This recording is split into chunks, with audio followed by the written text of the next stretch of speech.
और माता पिता के ठाकुर जी ने हमारे भारत में कितने धाम बसाए? 84। अरे 4 धाम। और एक ही भक्त हुआ, दूसरा आज तक कोई भक्त नहीं हुआ।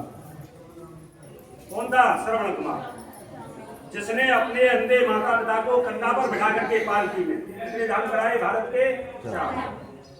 भगवान जानते थे कलयुग काल आएगा तो कलयुग में समय नहीं रहेगा, इसके लिए ठाकुर जी ने ये नंद घर स्थापित किया। गोकुल गौलोक धाम, गायों का जो कुल है वो क्या है? गोकुल धाम। ये नंद घर में जितना भी है ये घर, ये द्वापर युग का है। ये खंबे और ऊपर वाली जो छत है भगवान के समय 5,500 साल पुराना। ये कितने खंबे लगे हुए हैं? 84। 80 खंबा विश्वकर्मा देवता की और 4 खंबा ब्रह्मा जी से स्थापना किया है। सतयुग, त्रेता, द्वापर और कलयुग, ये 4 खंबा स्वयं ब्रह्मा जी ने लगाए। 80 और 4 कितने बोलते हैं? 84। इनकी यात्रा करने से हमको ब्रज यात्रा का फल मिलता है, 40 दिन की यात्रा का। ये भागवत में लिखा है 10 के स्कंद में, इसका भी आता है। और 84 बंधन से हमारी आपकी क्या होती है? क्योंकि 84 लाख योनि भोगने के बाद हमको किसका शरीर मिला? मनुष्य का। मनुष्य युग में हमको ज्ञान है, बाकी जीव जंतु पशु पक्षी में ज्ञान नहीं है। इसलिए भागवत में लिखा हुआ है कि 184 यौन भोकर और मानुष देही पाई, और अब चेत तो चेत प्राणी की 84 है। अपने 84 बंधन को मनुष्य समझ गया तो यहाँ आकर के पार हो गया, और नहीं तो 84 में बंधनों को पड़ जाता। ये धाम करने से हमारे माता पिता को कृष्ण और कृष्ण के बड़े भाई कौन है? बलराम। फल देने का अधिकार भगवान ने किसको सौंपा? अपने बड़े भाई को। क्योंकि मैं तो लीला करने के लिए आपके साथ में आऊंगा, और लीला करके ब्रज से मैं कहाँ चला जाऊंगा? द्वारका। कब का छोड़ा मथुरा नगरी, कब की छोड़ी काशी, और झारखंड में जाए राजा गोकुल का वास। कृष्ण के बड़े भाई कौन है? बलराम। बलराम। ये रामावतार में कौन थे? लक्ष्मण। राम जी की 14 साल तक वन में सेवा किया। राम जी ने वरदान दिया, आपने 14 साल तक मेरी सेवा की है वन में। आगे का जो युग आएगा मैं छोटा बनूंगा, आप बड़े बनोगे, ब्रज मंडल के राजा बनोगे, ब्रज में आने वाले भक्तों को आप ही फल दोगे, और समस्त भारत के तीर्थों का जो फल है वो भी अधिकार किसको सौंपा? बलराम। देखा देखा बलराम तुम्हारा वाणी, आधा दूध आधा पानी, और दूध का दूध पानी का पानी। ये बलराम कौन है? शेषावतार। शेषनाग इनकी रक्षा करता है। धरणीधर इनको बोला गया है क्योंकि धरती नहीं बैठेगा है शेषनाग पे, तो इसलिए ब्रज मंडल के जो राजा है वो कौन है? बलराम। 7वां जो अवतार है कृष्ण के बड़े भाई दाऊ जी, वो गोकुल में बड़ी माता के गर्भ से अवतार हुए। कृष्ण बलराम दोनों भाई छोटे से बड़े हुए, पूतना मारे, बंसी बजाए, गऊ चराए, मिट्टी खाए, घर में माखन चुराए, और माता पिता से आज्ञा लेकर के गुजरात में द्वारका, उड़ीसा में पुरी जगन्नाथ, उत्तराखंड में बद्रीनाथ।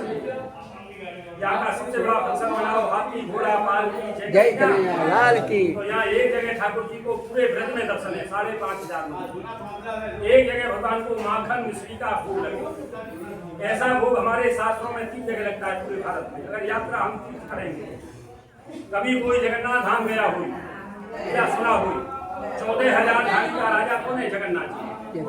14,000 धाड़ी की मनुष्य पूजा अर्चना नहीं कर सके, बरसों लग जाएंगे।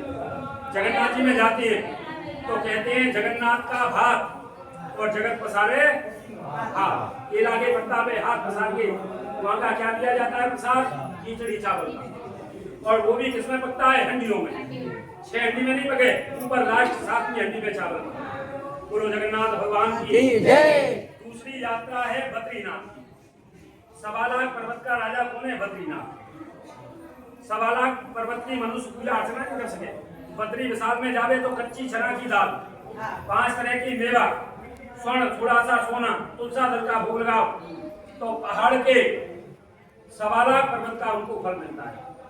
बोलो बद्रीनाथ भगवान की जय। और तीसरा हिंदू धर्म का सबसे बड़ा जो भोग है विश्व का, जन्माष्टमी, गोकुल अष्टम। मटकी जो फोड़ते हो, अन्न नहीं खाते हो रात्रि के 12 बजे, घी दूध दही शहद मधु पंचामृत अब से करो। नंद घर आनंद भय जय कन्हैया लाल की, हाथी घोड़ा पाल की, और जय कन्हैया लाल की। तो यहाँ माखन मिश्री का पूरे ब्रज में, तो भगवान नहीं खाते उसको। कलयुग काल में खाने वाली कौन है? गीता में लिखा है, द्वापर में तो खाया, कलयुग में नहीं खाऊंगा। और ना कलयुग में कोई भक्त मेरे को खिला सकेगा। मेरे 3 मुख हैं, उनको जो खिलाएगा तो स्वयं मेरे को खिलाएगा। भागवत में क्या लिखा है? नमो ब्रह्मणे देवाय गौ ब्राह्मण हिताय च जगत हिताय कृष्णाय और गोविंदाय नमो नमः। तो पहला जो मुख है गौ माता, दूसरा जो मुख है वो साधु, और तीसरा जो मुख है वो कौन है? ब्रजवासी ब्राह्मण। इन 3 को खिलाता है तो स्वयं भगवान कहते हैं मेरे को खिलाता है। तो यहाँ खाने वाली अनाथ गाय है। कल्याण किसका है? माता पिता का, जिन्होंने हमको जन्म दिया। करने वाले लोग घर में करते हैं, जिनको ठाकुर जी ने दिया है। हर प्राणी घर में गौदान नहीं कर सकेंगे। 1,50,000 रुपया का खर्चा आवे तब गौदान दिए, और गौ माता ही अंत में हमको भवसागर से क्या करे? पार। तो गोकुल गोलोक धाम में जो गौ माता की सेवा करता है तो किसका फल मिलता है? माता पिता परिवार को गौदान का। हजारों साधु संत ब्रजवासी ब्राह्मणों की सेवा हुई। रामलीला, रासलीला, जन्माष्टमी उत्सव जितने भी फंक्शन करता है ये नंद भवन कृष्ण करता है। लगाने वाले राजभोग, अन्नकूट 56 प्रकार का भगवान को भोग देते हैं। सबसे बड़ा जो भोग है कौन सा है? 56। इससे बड़ा कोई भोग नहीं है। पूरा मंदिर प्रसाद से भर जाता है। होली और दीपावली साथ में 2 गाल। मगर गरीब के 3 भोग हैं, किलो, आधा किलो, पाव। जो भक्त किलो भोग करे अपने माता पिता परिवार के लिए, 4 गऊ, 4 सत्य, 4 ब्राह्मण की आदि को स्वीकार। जो भक्त आधा केजी भोग करता है अपने माता पिता की, 2 गऊ, 2 सत्य, 2 ब्राह्मण की 11 साल की। और जो भक्त खाली अपने नाम की सेवा करे, मैं ब्रज में आया, कभी ठाकुर जी ने हमको भूखा नहीं सुलाया। साधु संत ब्रजवासी की आवे यात्रा करके तो तेरा तुझको अर्पण, और क्या लागे? मेरा। बात किसका है? सुदामा भगवान से मिलने का गया था द्वारका, 2 मुट्ठी पड़ोस से चावल बांध के ले गया, 2 लोग का संपत्ति किया, तेरा तुझको अर्पण। तो ये पद पत्नी के नाम का है। 1 गौ, 1 संत, 1 ब्राह्मण की 1 साल की सेवा। किलो, आधा किलो जो भोग करते हैं उनके माता पिता का नाम भगवान के चरणों में अमर हो जाता है। ये लाखों करोड़ बड़ा आदमी आवे, कुआ बनावे, धर्मशाला बनावे, मंदिर बनावे, तब भैया बाप के नाम की पत्नी लगा। गरीब नहीं कर सके। चले वो काम अपने माता पिता का कृष्ण दाम के चरणों में करेंगे। एक मन मंदिर बनाने का उनको सौभाग्य मिलता है। तब तक ये धाम रहेगा, ये नाम अमर रहेगा, और गौ माता की सेवा आजीवन चलेगी। यहाँ से रसीद मिलेगी, प्रसाद मिलेगा, और भगवान का मनोकामना का अवसर मिलेगा। और मंदिर की मर्यादा कष्ट पाके कोई लोग नहीं करते, दुख पाके नहीं करना। आने में, जाने में, मार्ग में, टिकट में